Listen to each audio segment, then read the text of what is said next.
এমন চলল কোথায় বেসামালি সারায় আর চোখে তাকায় হেসে যায় আমার আগামী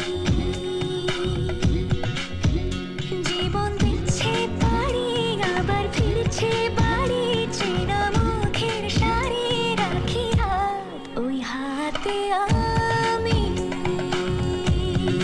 পুরো চিঠি চিন্তা তোমার তার যে চলো হারাইলে আচ্ছা নিজেকে কোনদিন চশমা ছাড়া আয়না দেখেছো? না খামোকা চশমা ছাড়া দেখতে যাবো কেন? একদিন দেখোই না, ভালো লাগবে। আমি